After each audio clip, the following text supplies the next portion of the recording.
트럼프가 한국의 핵무기에 대해 간접적으로 언급하는 진짜 의도는 무엇일까요? 오로지 미국의 이익과 자신의 이익에만 관심이 있는 트럼프의 진짜 속마음이 뭔지 정말 궁금한데요. 그럼 바로 시작하겠습니다. 트럼프는 재임 기간 동안 김정은과 세 차례 정상회담을 가졌으며 만약 트럼프가 재집권하게 된다면 북미 정상회담이 다시 열릴 가능성은 매우 높습니다. 트럼프는 사진 찍기를 좋아하고 정치적 쇼맨십을 통해 전 세계 매스컴에 자신을 굉장히 돋보이고 싶어하는 인물이지요. 한마디로 타고난 관종 기질이 많은 사람이라서 수많은 이슈로 끊임없이 카메라에 자신이 노출이 되고 싶어하는 사람입니다. 연예인보다 더 사람들에게 관심을 받고 싶어하고 다혈질의 성격은 조금이라도 자신 생각과 맞지 않으면 바로 폭발해버리고 마는 성격이죠. 미국 대통령과 북한 최고 지도자의 만남은 그 자체로 전 세계 언론의 스포트라이트를 받을 수밖에 없는데요. 이는 실질적 성과보다는 정치적 이미지 관리에 치중하는 트럼프의 성향을 잘 보여주기 때문에 더욱 더 가능성이 높습니다. 북한의 독재자와 미국 대통령이 만난다는 사실 자체가 엄청난 미디어 이벤트로 정치적 광고판 역할을 할 수 있습니다. 트럼프는 이를 통해 미국 내외에서 자신의 정치적 입지를 강화하고 재집권의 정당성을 높이려 할 것입니다. 과거에는 미국이 북한과의 협상을 통해 북한의 비핵화를 목표로 삼았습니다.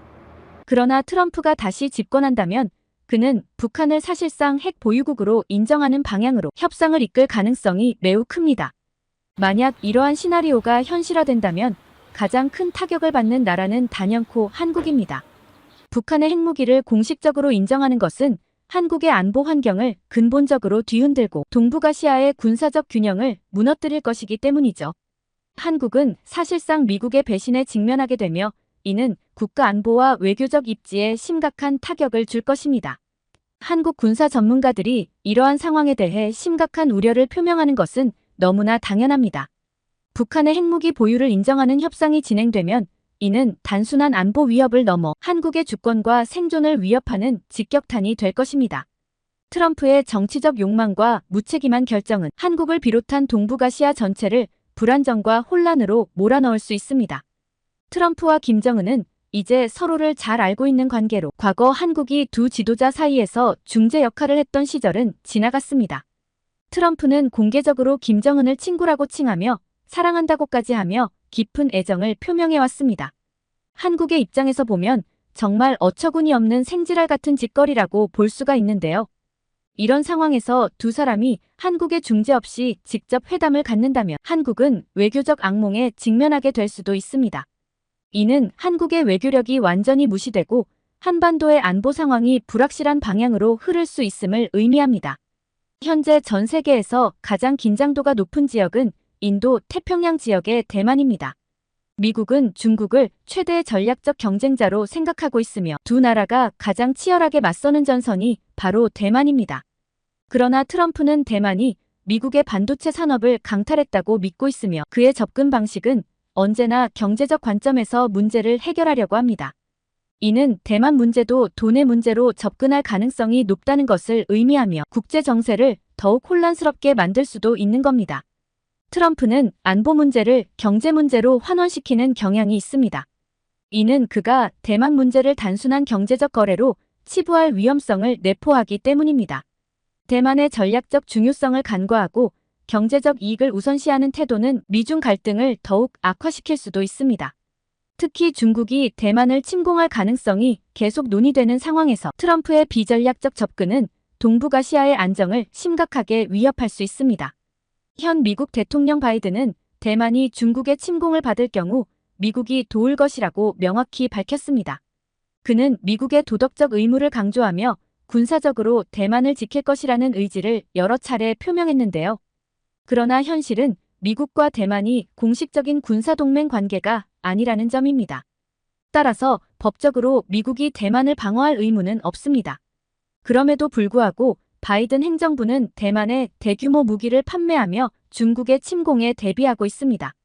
이는 명백히 중국에 대한 억제력을 강화하려는 전략이라고 볼 수 있습니다. 트럼프와 김정은의 독자적인 회담은 한국에게 외교적 악몽을 안겨주며 대만 문제는 미중 갈등의 중심에서 전쟁의 불씨가 될 가능성이 큽니다. 트럼프의 경제적 접근 방식은 대만 문제를 더욱 복잡하게 만들고 바이든이 군사적 개입 의지는 중국과의 무력 충돌 가능성을 높일 수 있습니다. 트럼프의 외교 접근 방식은 바이든 대통령과 확연히 다를 것으로 예상됩니다. 트럼프는 종종 기존 외교 정책을 파괴하고 새로운 전략을 도입하는 성향을 보였습니다. 그의 참모였던 로버트 오브라이언 전 국가안보보좌관은 중국이 대만을 침공할 경우 초정밀 반도체를 중국에 넘겨주기보다는 파괴하는 것이 낫다고 언급했습니다. 이는 중국의 기술 발전을 저지하려는 극단적인 조치입니다. 엘브리지 콜비 전 국방부 부차관보는 중국이 대만을 침공하려 한다면 전면전을 각오해야 한다고 경고했습니다. 이는 중국의 군사적 야망을 억제하기 위해 미국이 무력 충돌도 불사하겠다는 강경한 입장을 시사합니다. 트럼프 행정부의 이러한 강경책은 대만 해협의 긴장을 극도로 고조시킬 가능성이 있습니다. 중국은 대만을 반드시 제압해야 하는 전략적 목표를 가지고 있습니다.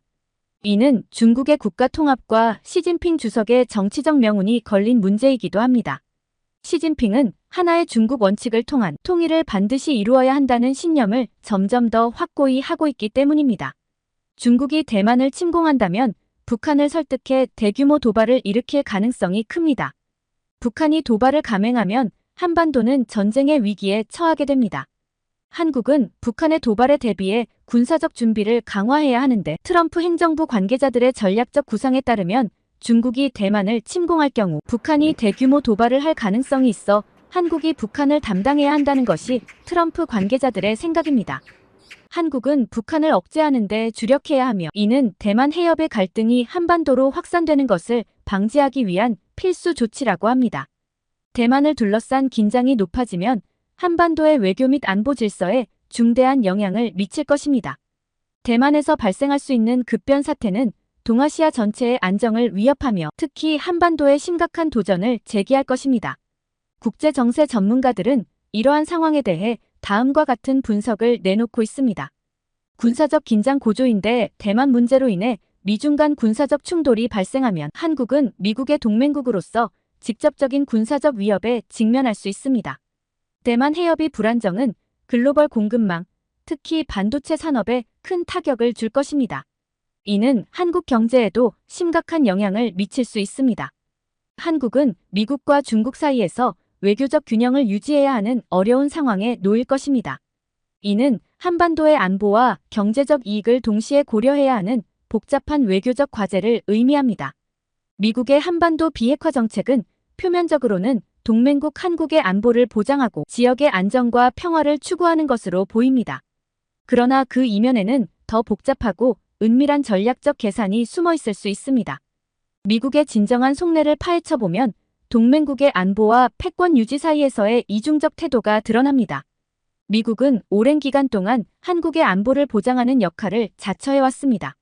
북한의 군사적 위협에 맞서 한미동맹은 철통 같은 방어 태세를 유지하고 있으며 주한미군은 그 핵심적 역할을 수행하고 있었습니다. 미국은 이러한 안보 보장을 통해 한국의 핵무기 개발을 억제하고 한반도 비핵화라는 목표를 지속적으로 추구해왔습니다. 이러한 명분 아래 미국은 한국이 핵무기를 개발할 경우 한미동맹의 신뢰가 손상될 수 있으며 이는 동북아시아의 안정과 평화에 부정적인 영향을 미칠 것이라고 주장하고 있는데요. 그러나 이러한 주장은 미국의 보다 깊은 전략적 계산을 은폐하기 위한 수사에 불과할 수 있습니다. 미국의 진정한 관심사는 동북아시아에서의 군사적 패권 유지입니다. 미국은 한반도에서의 군사적 존재를 통해 동북아시아 전체에 대한 영향력을 행사하고 있으며 이는 중국과 러시아를 견제하는 중요한 수단이 되고 있습니다. 주한미군은 단순히 한국 방어를 위한 것이 아니라 미국의 글로벌 군사 전략의 일환으로서 중요한 역할을 담당하고 있기 때문이죠. 한국이 핵무기를 개발하게 되면 이는 미국의 군사적 전략에 중대한 변화를 초래할 수 있습니다. 한국이 독자적인 핵무기 보유국으로 위치가 올라가게 되면 미국의 동북아시아에서의 영향력은 약화될 수밖에 없습니다. 이는 미국이 결코 용납할 수 없는 시나리오이기 때문이죠. 따라서 미국은 한국의 핵무기 개발을 강력히 반대하며 자국의 군사적 우위를 유지하려는 전략을 지속적으로 추구하고 있습니다. 미국의 동북아시아 정책은 군사적 측면뿐만 아니라 경제적 이해관계와도 밀접하게 연결되어 있습니다. 동북아시아는 세계 경제의 중심지 중 하나로 미국은 이 지역에서의 경제적 영향력을 유지하고자 합니다. 한국이 핵무기를 개발할 경우 이는 지역 내 경제적 불안정을 초래할 수 있으며 이는 곧 미국의 경제적 이익에도 부정적인 영향을 미칠 수 있기 때문입니다.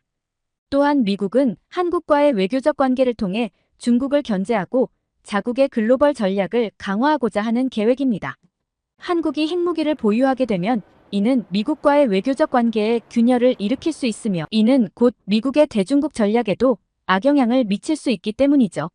사실 미국의 한반도 비핵화 정책은 동맹국의 안보 보장을 표면에 내세우고 있지만 그 진정한 속내는 동북아시아에서의 군사적 패권과 경제적 이익을 유지하려는 전략적 계산에 기반하고 있습니다. 한국은 이러한 미국의 이중적 태도를 직시하고 한국의 안보와 외교 전략을 보다 신중하고 독립적으로 재검토할 필요가 있습니다. 미국과 한국의 동맹 관계는 오랜 기간 동안 혈맹으로 불릴 만큼 깊고 긴밀했습니다. 그러나 최근 미국의 외교 및 군사 전략의 변화는 한국이 미국에 대한 맹목적인 신뢰를 제고하게 만들고 있습니다. 미국은 이제 의미 있는 동맹만을 중시하며 동맹국들에게 더 큰 역할과 책임을 요구하고 있습니다.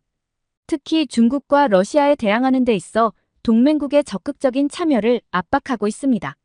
2018년 미국의 국방전략서는 위협의 우선순위를 다음과 같이 명시했습니다.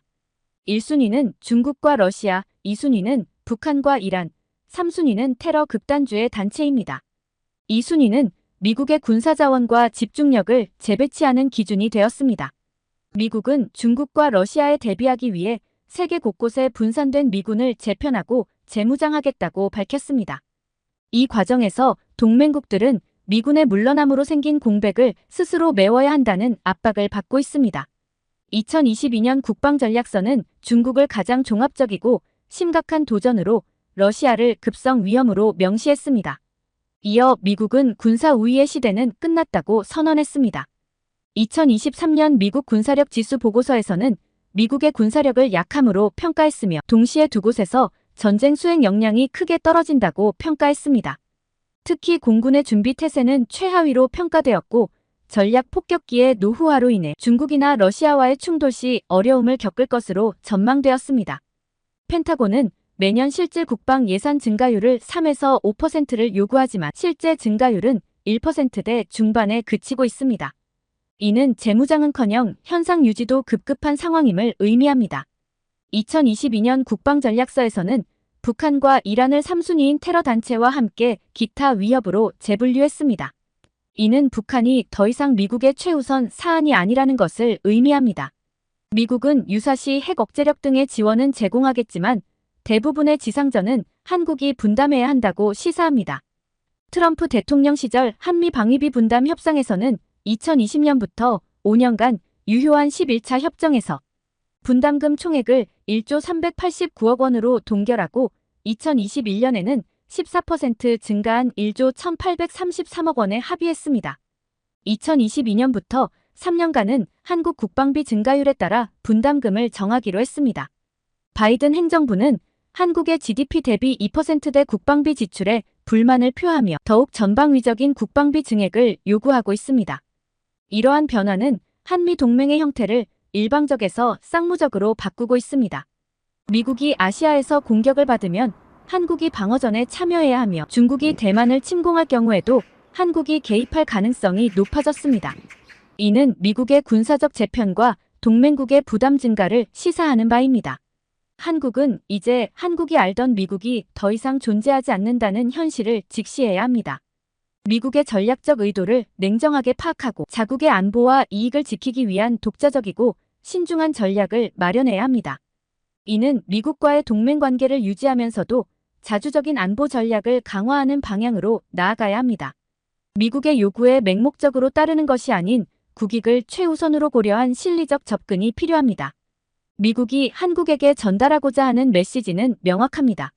책임있게 선두에 나서서 행동하라는 것입니다.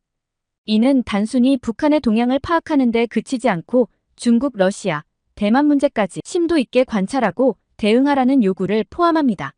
미국은 한국이 북한뿐만 아니라 주변 열강의 군사 동향과 정보를 한미일 동맹국과 공유하며 협력할 것을 기대하고 있습니다. 미국 의회와 정부 펜타곤은 한국이 값어치 있는 국가로 거듭나길 기대하고 있습니다. 이는 최후방에서 미국을 지원하는 역할이 아니라 최전방에서 함께 피 흘리며 싸우는 당당한 동맹국이 되라는 요구입니다. 말로만 외치는 동맹이 아니라 실제 전장에서 미국과 함께 싸우는 한국을 원하고 있는 것입니다. 미국은 중국, 러시아, 북한, 이란에 대항하기 위해 막대한 국방비를 지출해왔습니다. 이제 미국은 방위비를 부담하는 국가들이 그 부담을 더 많이 분담할 것을 요구하고 있습니다. 이는 핵 억제력 관리, 미군 전력 편성 및 순환 배치에 드는 기회비용을 함께 책임지라는 의미입니다. 미국의 논리는 명확합니다. 동맹국들도 미국과 함께 위험을 분담하고 실질적인 방위비 부담을 나눠야 한다는 것입니다. 한국은 이제 한국이 알던 미국이 더 이상 존재하지 않는다는 현실을 직시하고 미국의 전략적 의도를 냉철하게 파악해야 합니다. 자국의 안보와 이익을 지키기 위한 독자적이고 신중한 전략을 마련하고 실질적인 동맹국으로서의 역할을 준비해야 합니다. 이는 미국과의 동맹관계를 유지하면서도 자주적인 안보 전략을 강화하는 방향으로 나아가야 합니다. 미국의 요구에 부응하면서도 한국의 국익을 최우선으로 고려한 실리적 접근이 필요한 시점입니다. 재미있게 보셨다면 구독과 좋아요 부탁드려요. 시청해주셔서 감사합니다.